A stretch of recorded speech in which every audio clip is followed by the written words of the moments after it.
Welcome to the third lecture by Professor Johannes Schmidt-Hieber. And I assume that everybody know him already. So I just briefly mentioned that he's going to talk about the mathematics for deep neural network. I'll let him start his lecture. Yeah. Thank you very much. So I want to talk today, so last time we were talking about the shallow networks at one hidden layer. And starting with today, I want to make the shift towards the deep networks. And so I just want to mention several things that you can do with deep networks that you cannot do with shallow networks, and therefore why they could be preferable in some situations. And specific points that I want to mention is that deep networks, they can localize and shallow networks cannot.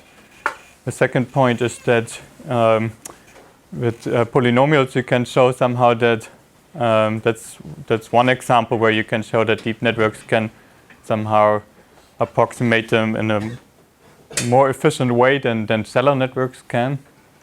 And then I want to talk about this famous Kolmogorov-Arnold representation theorem. I mentioned the link to the link to the deep networks, and the last part of my talk I want to devote to properties of deep value networks. That's something we will then continue studying on Friday. Okay, so let me start with the localization of two-layer networks. In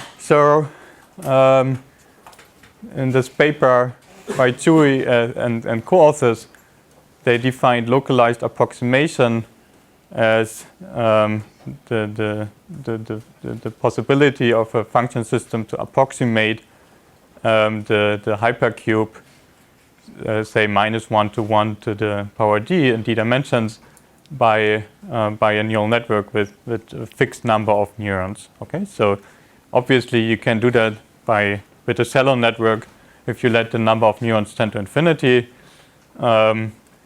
But the question is, can you also do it with a fixed number of neurons? So that's different than the universal approximation theorem. And so if you rewrite it in more formally, then the thing says somehow you have a sequence. So you fix a number of layers, say capital L, and you fix a number of units m, and you fix an activation function. And after you have fixed these things, you search for a sequence of neural networks with this activation functions, this number of units and this number of layers, such that for any a you can in L1 you can approximate the indicator function on the unit cube arbitrarily well by making the R large enough, and R is somehow right. It relates then how you choose the parameters. For instance, you can let them tend to infinity. Okay, so that means just with a fixed number of neurons you can approximate the identity. It's going to infinity with R. Okay, so you have a sequence of you will see that on the next slide. I will have some examples. So here the property is somehow you find a sequence fr of R such that this approximates the indicator function, and normally that means somehow so the only thing we can tune, right? The only thing we can tune are the network parameters, and for instance to achieve that we can make them very large with R getting large, such that we can come closer and closer to the indicator function. Okay, such that we get this type of limit. But let me show this here in an example. So here you can see that. So this is for a shallow value network, right? So remember that the value function is this, the positive part of x. And this formula just says essentially what you can do is you can, in one dimension, okay, so you want to approximate this function here, right, in L1. And what you can do is you can do something like this with a value function Okay, and by making this R larger, if you just write down what this is, if you make the R larger, you can make this somehow converging to make this more and more steep. This point converges to the -1 and here as well. Okay, so you get a sequence of networks. In this case, shallow networks with 4 units. And they can arbitrarily well then approximate this indicator function on -1, 1. And here, so this is a positive example.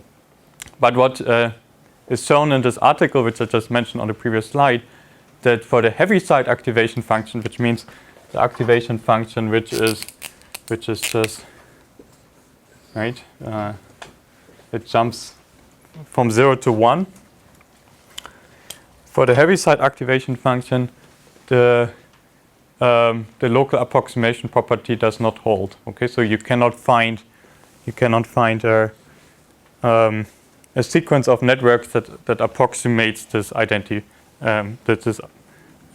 indicator function. Okay, so there's no way to localize with this one.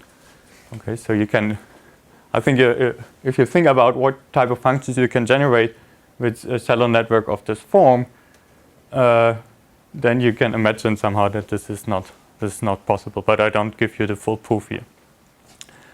And now the second point here on the slide is what I just have shown you, that with a value function in one dimension you can do that.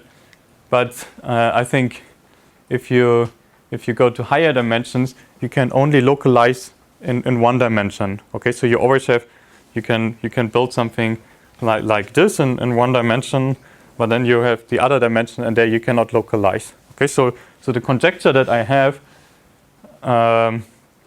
is that if you are in at least dimension 2, that shallow networks they don't have this local approximation property for a large class of activation functions, including the value activation function. Okay, so I cannot prove it, but I think it's if you think about closely about this function that you can generate, I think it's clear that should be true.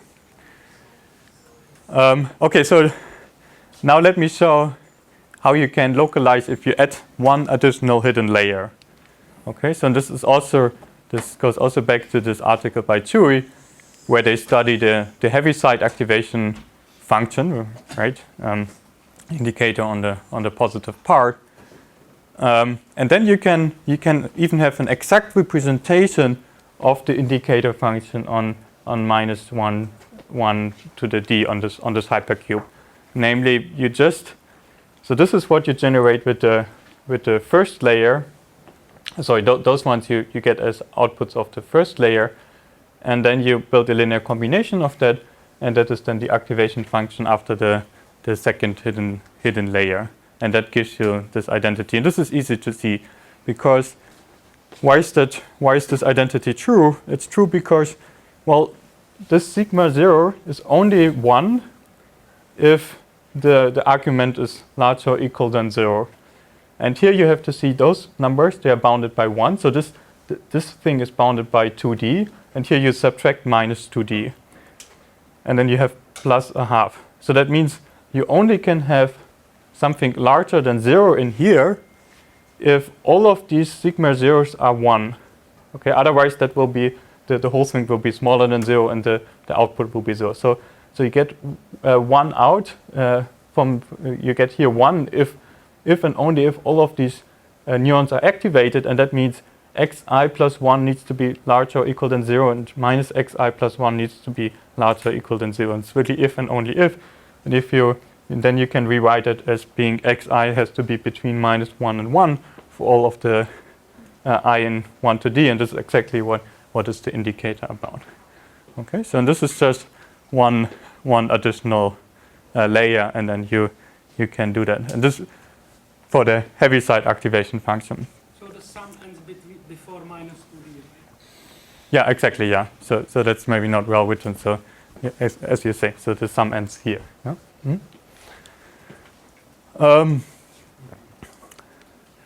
Okay. So how can you now extend this result to other activation functions.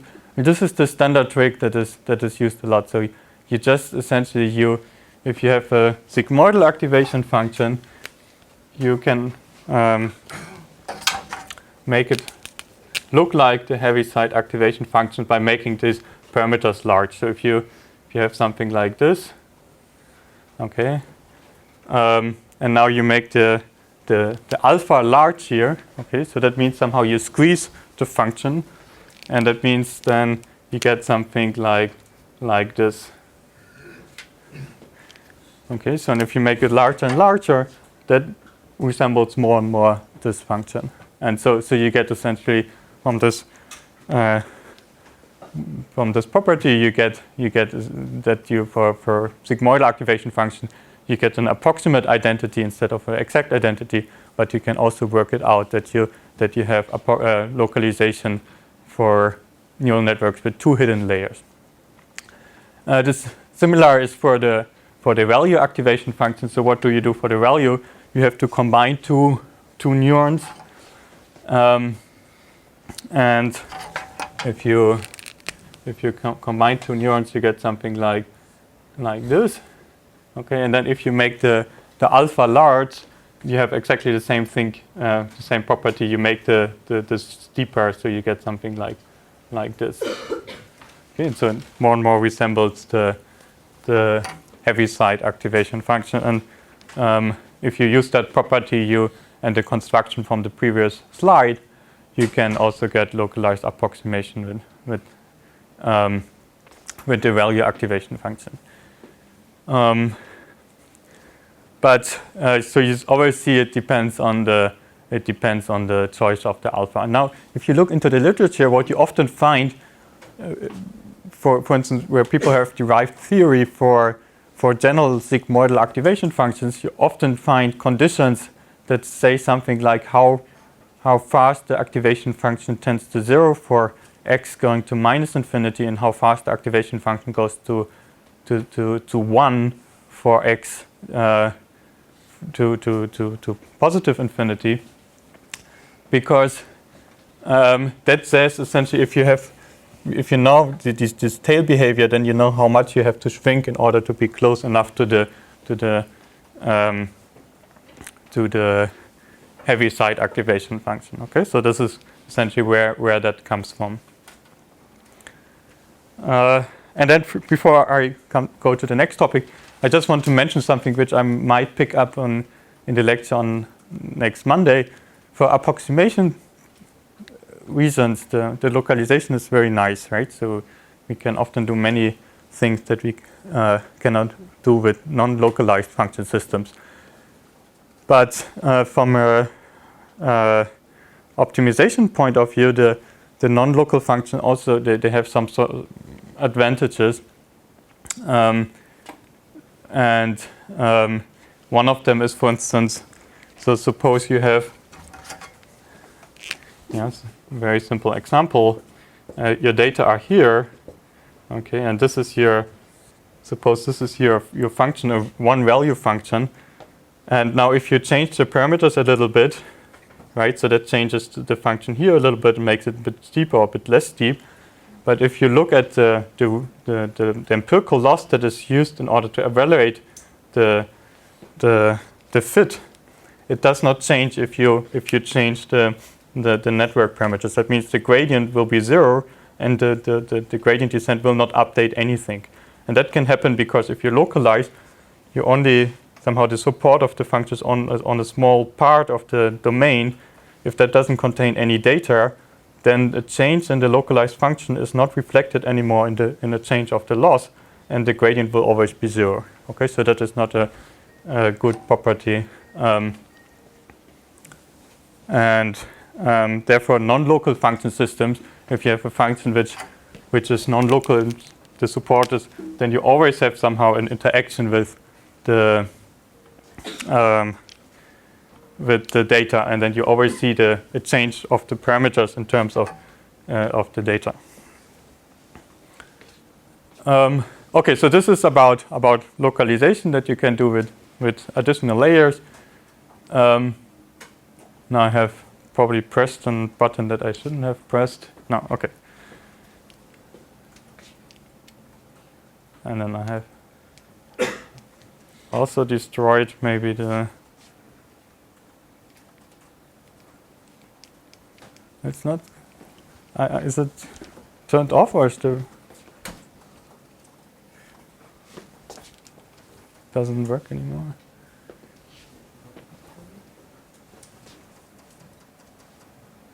Okay. Now it works. Okay, thank you. I will be more careful. So, the next thing I want to talk about is one specific function, which is maybe a bit special, but it's easy to explain. Namely, the function x to the power 2 to the power k, and how you can approximate it much more efficiently with a deep network than with a shallow network. Okay, so that's just one instance, and then I will talk later about how you in principle can generalize that to other functions. And if you remember this discussion last week about the shallow networks, how we proved the universal approximation theorem in one dimension, you might remember that we have been doing that by approximating polynomials and then using Weierstrass approximation theorem. And then we have seen that with a shallow network, you can approximate a function of degree q, say, with q plus 1 units. So that means if we have the polynomial with degree 2 to the k, we need 2 to the k plus 1 units. So that's the size of the hidden layer. And so what I claim here is that if you stack layers on top of each other, you can essentially just reduce that to order of k units distributed in k layers. So you see a sharp decrease, so from 2 to the k to k units if you have a deep network. Okay, so how does the construction work? It's very simple, because you do in the first hidden layer, and that's exactly the same trick we used last week in the proof. You use that the second order finite difference properly rescaled, approximates the x square function. Okay, so this is something you can realize because that's the action of one unit, the second unit, and that you can do by a third unit. And this is just a way to calibrate that, and it requires, of course, the activation function has to be twice differentiable. It cannot be a square function, because otherwise, like the second derivative has to be somewhere has to be non-zero. Okay, so the left-hand side we can compute, and then this is the output of the network, and now you can just stick that in as the input of a new network that you put on top of that, and you just redo the whole thing. So instead of x, you stick in x squared, which means what you get out if you redo the thing is x to the power 4. And then if you redo that and redo that and redo that, somehow you get x to the power 2 to the power k. So here's another way, a more graphical representation of this thing. So there are two things. Let me first discuss that. So that's essentially what I hope you can read it. So we start with input x, and in the first hidden layer we compute sigma t plus 2xh, sigma t plus 2x plus xh, and the sigma of t, and then we use this formula here. We use this formula, and we get out approximately x squared over here. Okay, and then we just redo the thing. We stick now in x squared instead of x, and just do exactly the same thing, and so on until we end up with something which is approximately x to the power 2 to the power k.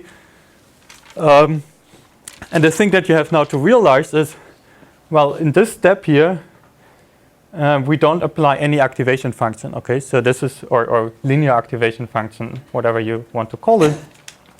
So that means here we have a linear transformation. Here we have a linear transformation, and we can just put them into one linear transformation. So that somehow collapses into one layer, and that gives you then this structure here. Okay, so that's just by composing these two linear transforms into one, and then we get really a deep network where we apply in every hidden layer, we apply the activation function. And now you can count how many hidden layers does it have. The number of hidden layers is, so it goes from x to the power 2, so x to the 2 to the q from 0 to k minus 1. So it's k hidden layers actually. Okay, and the width of the network is 3. So in every layer we only have to put 3 urons. And that explains then. This explains then this result. Okay, so we need k layers and of the order of k units, and that's much smaller than 2 to the k what a shallow network needs. But there's also another advantage here. If you do this construction, you need essentially twice differentiable activation function, because for this second order difference, if you would have done that with a shallow network in the way we have done that last week, you would go for the 2 to the kth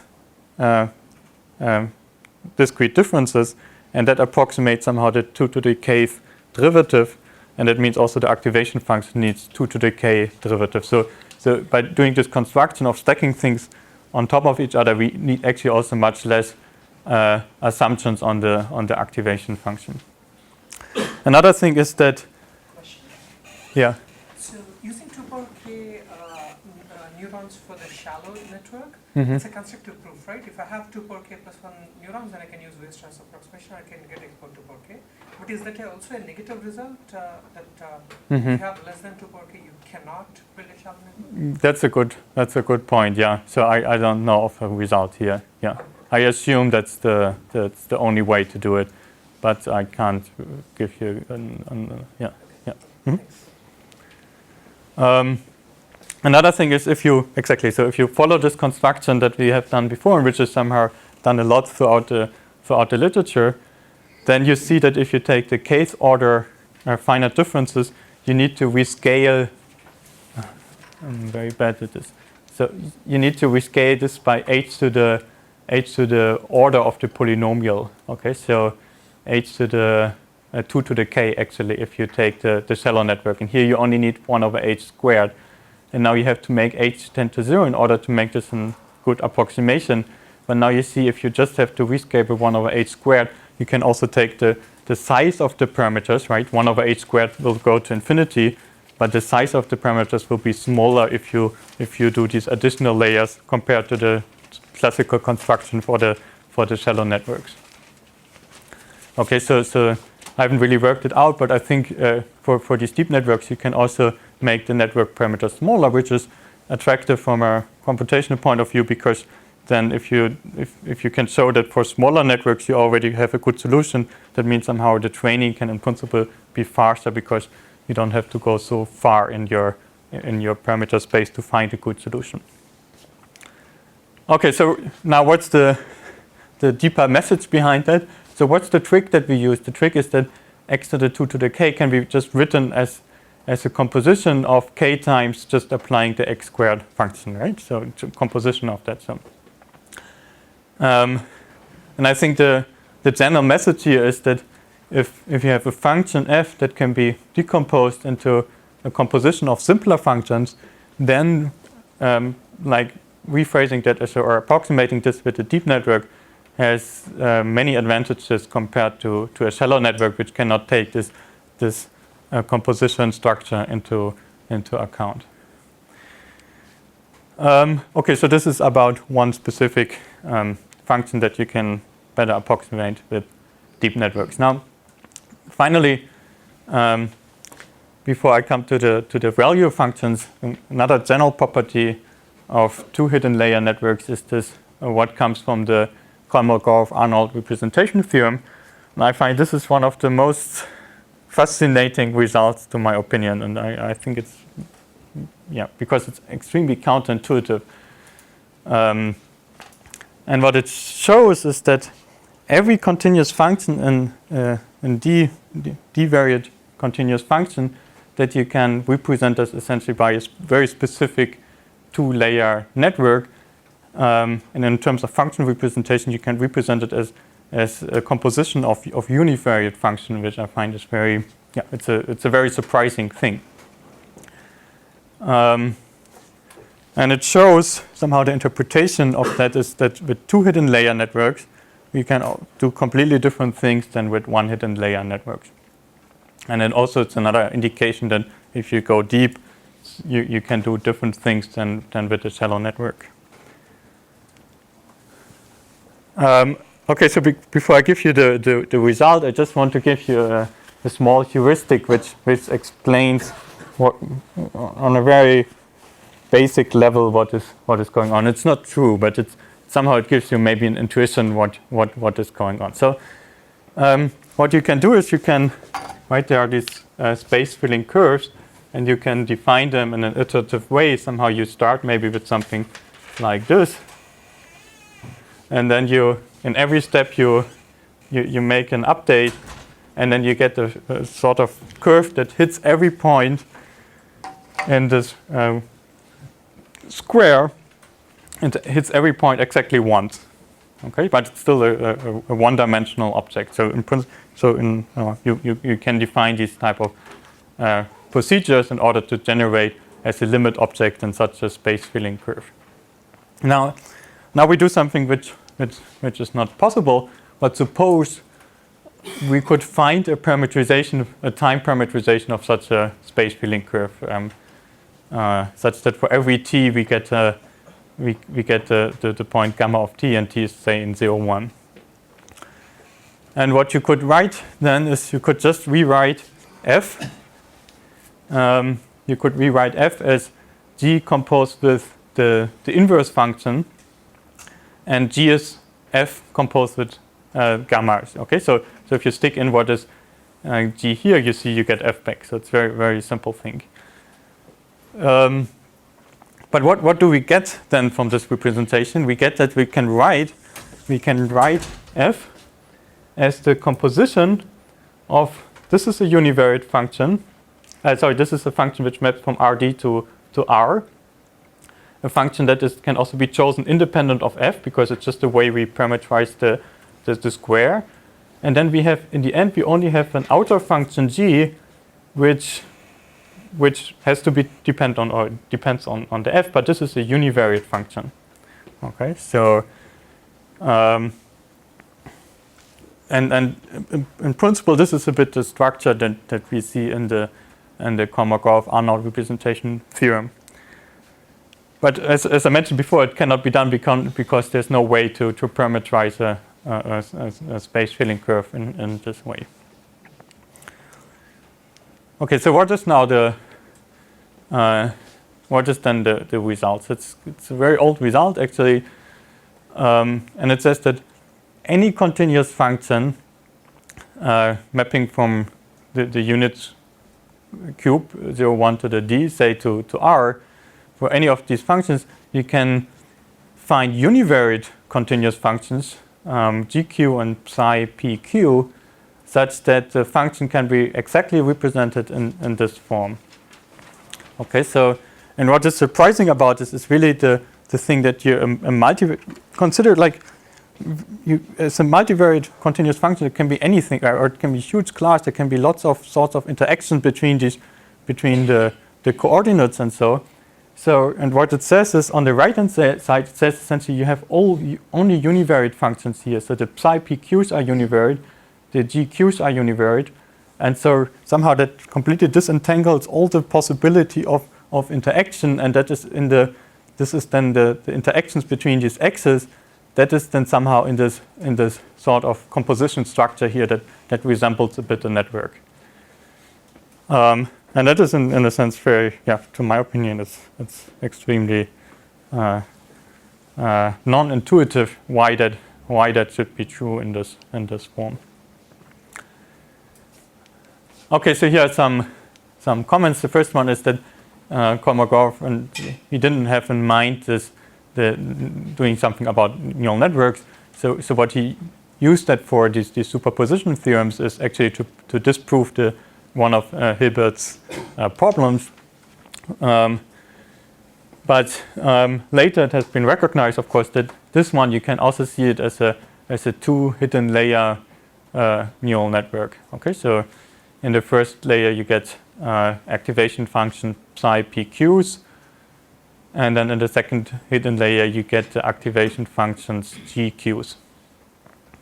And yeah, so it's a two hidden layer neural network. And the thing is, if you read this original article, then it's a non-constructive proof, so you don't really know what is going on and how the things are set together. So that therefore it gives very little insights on what can we learn from that about networks now. But yeah. So the Kolmogorov theorem specifies these functions also, or just the established existence of functions? It just establishes the existence. Yeah.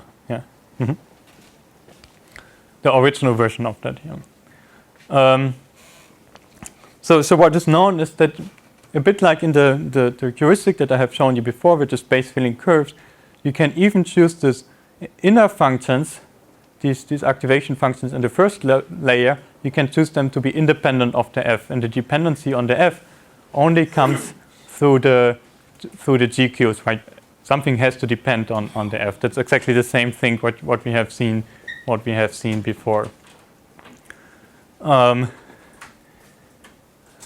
And one thing which is not nice for if you want to interpret this as a neural network is that these, if you look into the proof, then you see somehow it's almost not constructive. Somehow you see that these functions PQ in here, they are very rough functions. They are continuous, but they're still like very rough objects, and it's something of course which is not very attractive to train something on like that on data. And so in this, around this early hype in the late 80s on neural networks, people have of course looked into this result, and then they have declared it to be irrelevant for neural networks. But I don't think it's not entirely true. And why is it not true? Because now we have much more refined versions of this result, which I think really tell us something about the structure of the deeper networks.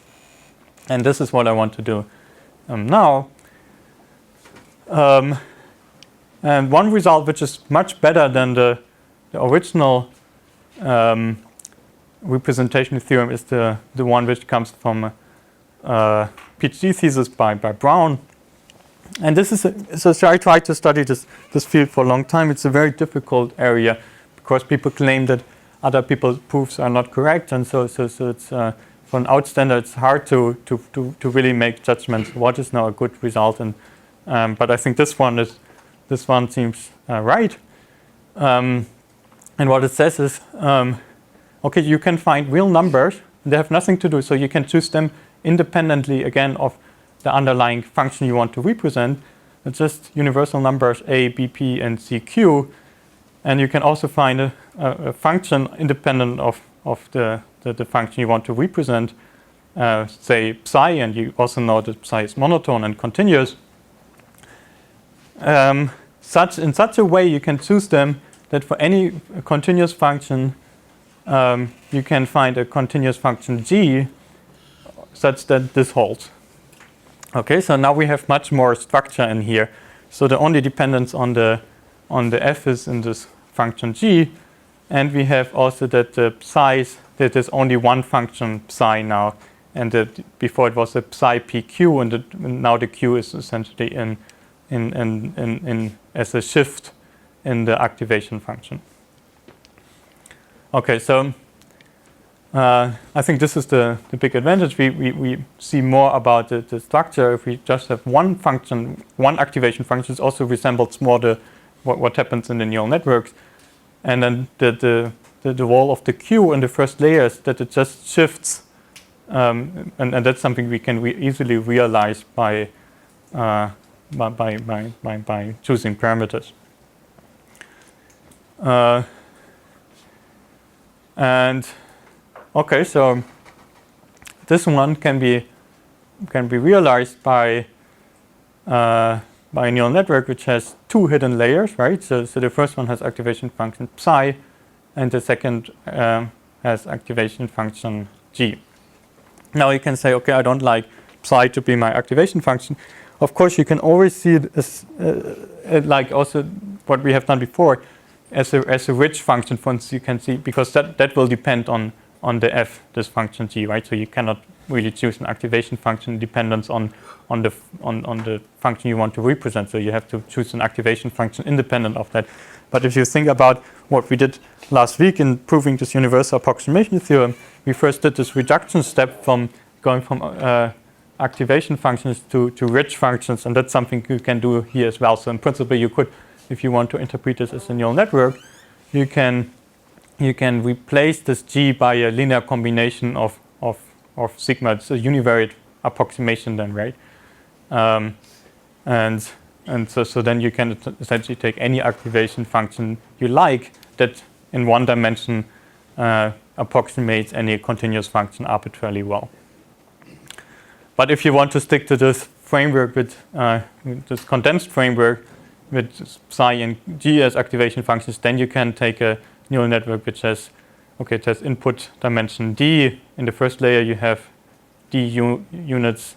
In the second layer you have 2d plus 1 units, and then you have one output unit.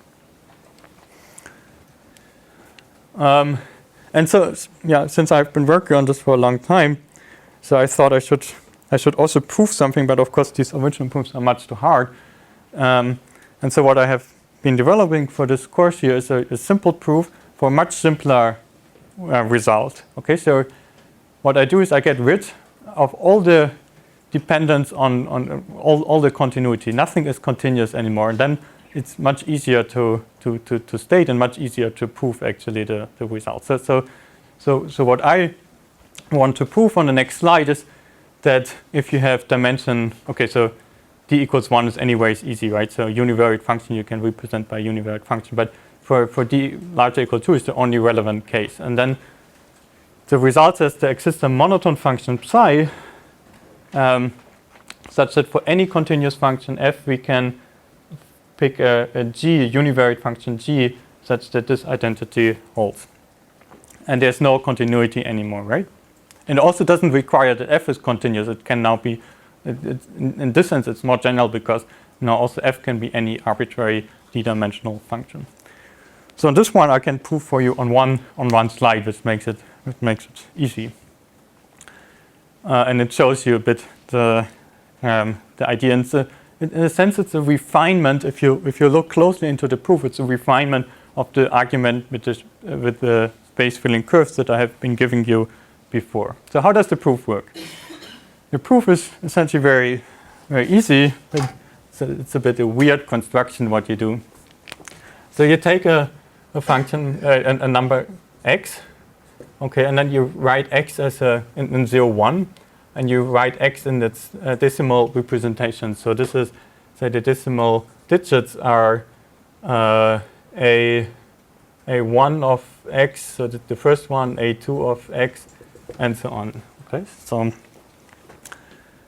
and now what you define is you define your function psi of x. Okay, so it's very explicit, right? So the psi of x is now constructive, and it's given by you take a1 of x here, and then you induce just d minus 1 zeros in the decimal representation, and then you take the second decimal digit, and then again you have d minus 1 zeros, and then you take the third digit, and you have again, and so on. Okay, that's what the function psi does. Now, if you write out what is psi of xq or xp over 10 to the minus p from 1 to d, okay. So the 10 to the minus p just shifts everything by p. Okay, so the p's entries, they're all shifted by p, and so that has the effect that you get here, you get 0, and then you get the first decimal digits of the x1. So this is a1 x1, and then you get the first one of a1 x2 until a1 xd. So you first have, right? You have the decimal digits of the first one, and then you go to the second one. So you get the second decimal digits of x1 up to the second decimal digit of xd, and then it goes on with the third and fourth. Okay. So this is what this function, this inner function here, right? So this is the inner function in here. So this is what it does. Okay, it takes a vector of length c, and it maps that in a invertible way. It maps that to a number between 0 and 1. Okay, because why is it invertible? Because if I give you this thing, you can of course recover what x1 and x2 are, because you just collect the right entries, and then you get back what x1 and x2 is. So that means you can write, okay, so this one say is the map psi, and now you can psi minus 1 exists because it's invertible, and now you do exactly what we have done before. So you write f as f composed with psi minus 1 composed with psi, and this one you call g. And that gives you the result. Okay, so you get exactly this result then. And that is just a very, like, in a sense, a very shallow version of the because it avoids the continuity, and that makes the problem, of course, much harder. But you see a bit about the structure. Now you can say, well, this is a weird construction. It has nothing to do with neural networks. This is this map psi of x, and this one, it seems to be completely unrelated. I'm not sure, and so I think there is something in there, because of course psi, this map psi itself is not continuous, but if you think about it, the points of non-continuity are a rather small set. It's again sort of fractional set. In principle, this is if you have random numbers, so this is a continuous map. And therefore somehow it might actually, in practice, more behave like a continuous map than something non-continuous. And therefore also a lot of neighborhood information is pertained under the map psi. So if you have neighboring points, they're typically also mapped to neighboring values psi of x. So it's not. It looks really weird, but it's not very extreme or very highly nonlinear or so. So what is now the link to the deep network?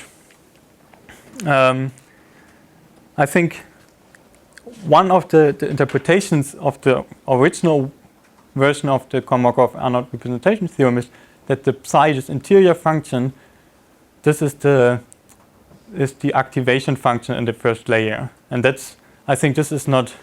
I mean, what we do in practice is we choose the activation function. For instance, we choose the value activation function, and for the value activation function, it has been shown. It has been used, for instance, for these bounds on VC dimensions, but also in a recent paper by Jarodsky, that it can do something like a bit encoding, which really resembles exactly the structure of the map psi. So what is the link then? The link is essentially this map psi itself. It has to be somehow. Maybe I go here. So the psi itself. This is something which should have been built by several layers already. This is not a thing which should be built in one layer. But if you build that by several layers, then you can more or less resemble the structure by for instance a neural network with value activation function. Okay, so it hasn't really been formalized as well, but people thinking about this, and I believe this. If you think about properties that deep networks have and shallow networks not, you have to study that at some point, and there are probably a lot of things which are still not discovered, and that can be done by mathematicians or statisticians and can be worked out. Yeah, so I also want to mention, of course, that all these problems with, for instance, the space filling curves and so that only occurs in a sense because we want to have the exact identities, right? So for statistical purposes, it's enough to have approximate identities, and then you can also relax, of course, these conditions on space filling curves. You don't have to do that. So you can essentially, if you approximate every point, if you have somehow a point close by, then this is enough, and then you even can introduce parametrizations and so on. So there's a bit too much in the result that because of the exact identity. And I think it really allows you to, that there could be really non-standard approximation theory that is still hiding behind this, the representation. And it's very different to all these other approximation theory that we have at the moment. Mm-hmm. Yeah, I wonder if there's any theory about like the space filling types. It's not like a curve. Yeah. You wanted to do. If space filling types, then it may interact with your results. You could either do it this way, or you can do it. Well, I take a function which visits to every point. I get a point epsilon close to that, and if the function is continuous, somehow I can transfer this point to the next point that is visited, and then I'm also have a approximate identity or so. Yeah, that would be more or less the same thing, I believe. Yeah. I didn't quite get the impossibility result of space filling curves that you mentioned. You said that we cannot find a continuous space filling curve which has some property. Yeah, namely that what I mentioned at the first slide, that you want to, in order to play this game, you have to somehow have a parameterization of that form. So where you. So the difficulty is to get this parameterization? Well, if you have that, you can just write it in this form, and it's more or less done. Usually Yeah. the space filling curves, you have some parameterization, right? Is it the Yeah. real number to the I don't know, RT? Well, yeah. So you need to. Well, if you have a space filling curve, so you need for every point you need a t and 0, 1 that tells you what point that is. I don't think it can be done. So if you have a curve that has finite length, you can of course parameterize it in a t, because you just travel through this curve. But the space filling curve has infinite length, so you cannot travel anymore through this curve. Yeah. Some trick of e power minus t or something like that, which perhaps Maybe, yeah, could be. But then maybe then that would introduce a new term then into the approximation theorem. Yeah, it could be. Yeah, I'm not an expert for space filling curves, but so like the plain basic approach is not going to work here. Yeah. Mm-hmm. Okay, so this was a bit maybe a bit more slightly more difficult part. And finally, I want to mention another thing. That is why I believe that this type of representation theorems are important. And this is linked to what people call pre-training and deep networks.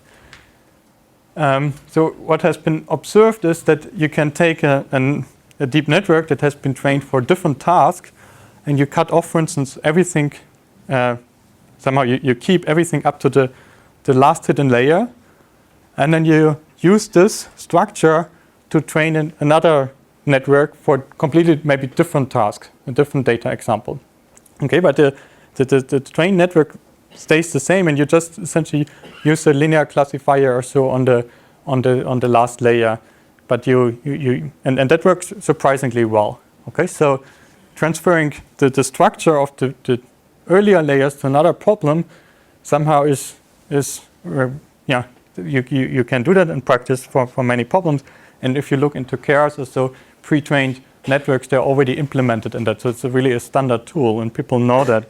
So that means essentially that these networks in the first layers, they build somehow function systems which are a bit independent of the specific application. Okay, so they are more universal than that. And that is exactly also the structure that we have in all these forms of the Kolmogorov approximation theorem. If you take, for instance, this form, so this inner map, what you have here, this is something which is really independent of the function f. So you can, if you have learned that once, you can transfer it to any other problem you like. It will always be the same thing if you take this approximation. The only thing that really matters is the outer function, and that has to be learned, of course, for every function f separately. Okay, so and therefore this is so it has a bit the same structure what people observe in the pre-training. Okay, so now let me come to the I have some. I think the statement here needs to be changed a little bit. okay, yeah. Because based on what I know, like pre-training Mm-hmm. now has been considered as not very helpful. Yeah, yeah. Just that people are training neural networks just completely from scratch. But if you don't have enough data, people claim pre-training is better like, somehow. basically like before 2016, people are claiming. Yeah, yeah. But after 2016, 2017, just most people believe that pre-training is not that helpful. Yeah, And yeah. also the other thing you mentioned that it can be used for other tasks. But this is related to something called transfer learning. It's only useful when the related task actually is similar to the, for example, just Mm-hmm. if you apply like a image classification neural network, just you take some convolution filter and apply them to like other tasks like medical imaging. Mm-hmm. Somehow it can help a bit. Yeah, yeah. If they're too far away somehow, It's yeah. task related. I agree. Yeah, Just yeah, can be yeah, generalized. yeah. Mm-hmm. Yeah. Good addition. Yeah, I was maybe a bit too positive about the pre-training, but you're right in a sense. So let me come now to specific properties of deep value networks. Maybe I should also check the time. So if you study the literature in the, I don't have much time left, but we can otherwise just continue on Friday. If you study the literature in the 90s or so, everything is for broad classes of activation functions. And so that's also often a question that I get if I talk about this, about neural networks, then because I mainly work with these deep value networks, is that also transferable for a larger class of activation functions? And so maybe in the 90s you would not have been allowed even just to work on one activation function. And so, but nowadays I think because of the value is so popular in practice, people are willing to, or it's okay to do that. And I think there are many specific structures in this value networks that we don't have in other networks. And I want to mention three properties. And first one is how you can represent the identity. Then about so it's a piecewise linear function, and then the number of growth of the pieces, and then also approximation properties of deep value networks. Okay, so the first one is just recall what the value is, and so it projects. You can also see that it projects to the non-negative numbers. Okay, so if you have a negative number, it's projected to 0, and so if it's a projection, you can check, of course, if you apply. That's just the like what a projection is. If you apply it twice, it's the same as if you apply it once, right? And so what does this formula help us? Well, it helped us essentially that we can pass a signal without any changes through several layers. So we can essentially easily represent the identity map within the layers on parts of the units wherever we want to have it. And this is very, very, very helpful. And other activation functions don't really have this property. So why is it helpful? It's helpful because the way the approximation theory is built, that you first construct smaller networks. You will see that on Friday, that do simpler tasks. And those smaller networks, they're combined then into a bigger network. But these smaller networks, they might not all have the same network depth.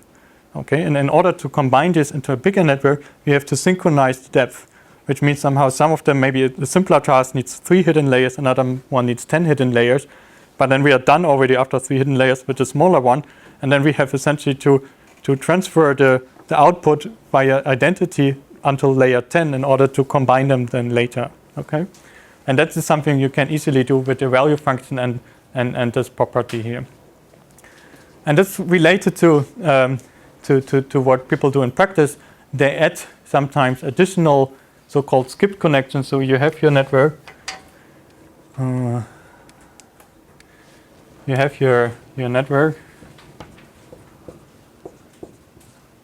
And then so they're all connected, and maybe you directly transfer something from here to the output or from here to here or so without passing it through one hidden layer, and that sometimes helps with the procedure. And a specific case where somehow the skip connections of a specific form are built into the network architecture are these residual networks that pass essentially the identity to every second hidden layer. That is, I discussed that in the first lecture. And so you see this mapping the identity forward in the network is a really important property, and this is very specific to these value activation functions.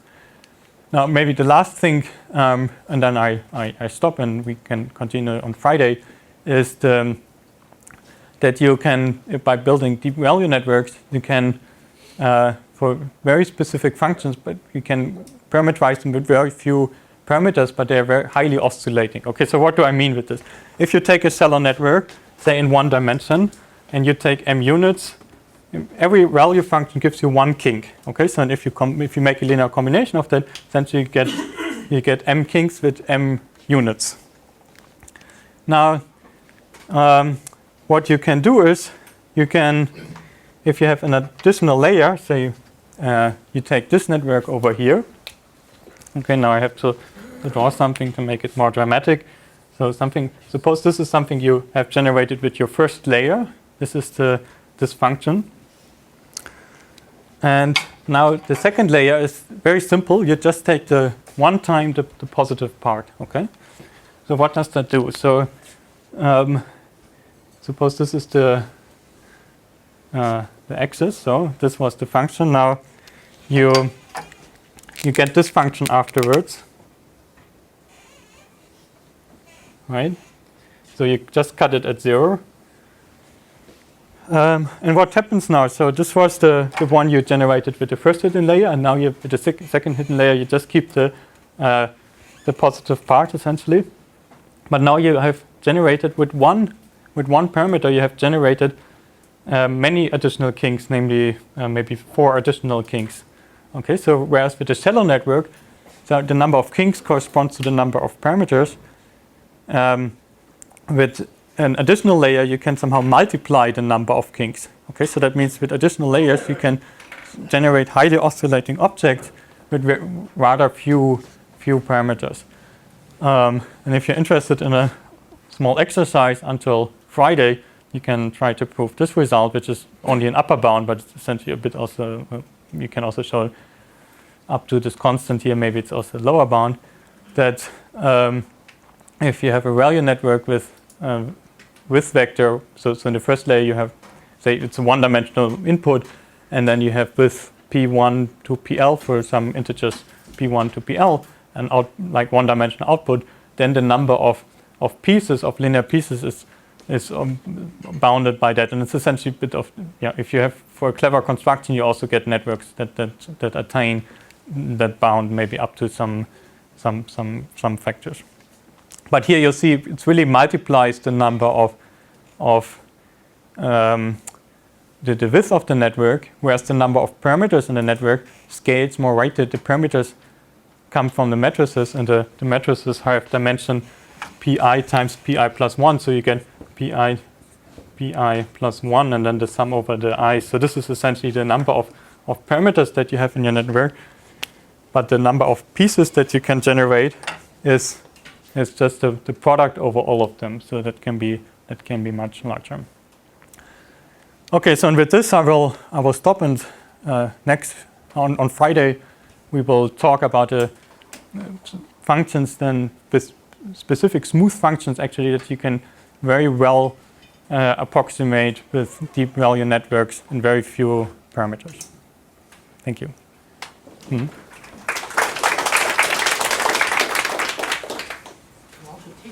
Sure, yeah. If there's a question left. Maybe one quick question. Yeah. This is something that occurred to me from this last slide. I understand that the layer structure is very helpful for the analysis of the suite here, right? I'm thinking about the layers are important for the analysis.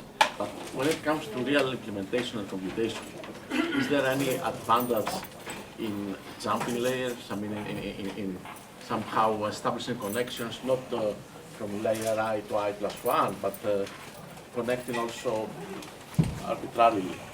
between nodes of. Yeah. So that's what people claim. Yeah, they try different things.